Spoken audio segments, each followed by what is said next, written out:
proteklih 6 godina je na niškim konkursima za finansiranje medijskih sadržaja od javnog interesa utrošeno nešto manje od 4,5 miliona eura. Do sada građane niko nije pitao šta žele da gledaju, slušaju ili čitaju u medijima koje finansiraju svojim novcem.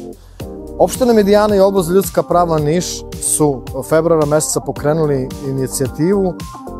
uključivanja građana opštine Medijana u definisanje tema od javnog interesa u susret predstojećem konkursu koji će raspisati opština Medijana. Tom prilikom će se opredeljena sredstva na osnovu projekata podeliti medijima, a građani imaju mogućnost da i danas i u narednih 10 dana predlože koje su za njih prioritetne teme od javnog interesa u javnom informisanju i šta je ono što žele da slušaju, čitaju i gledaju od novca kojim finansiraju te medijske sadržaje.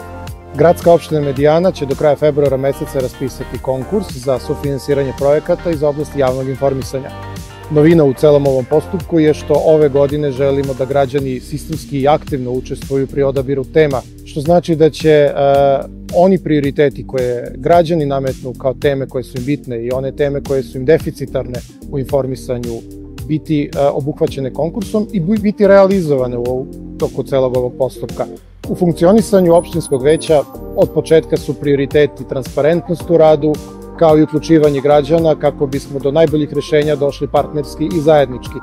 Stoga pozivamo sve naše sugrađane, sve Medijance da popune ove upitnike koji će biti dostupni i online i ovako u fizičkoj formi kako bi njihovi stavovi bili u što većem broju zastupljeni pri realizaciji ovog konkursa. Jako nam je važno da je opština Medijana u saradnji sa Odborom za ljudska prava Niš rešila da promeni postojeću praksu i da građane pita kako da utroši svoj novac i koje su to prioritetne teme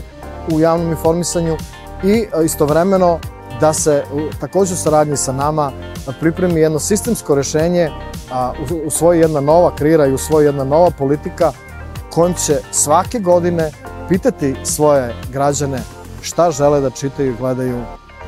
u medijima koje finansiraju njihovim novcem.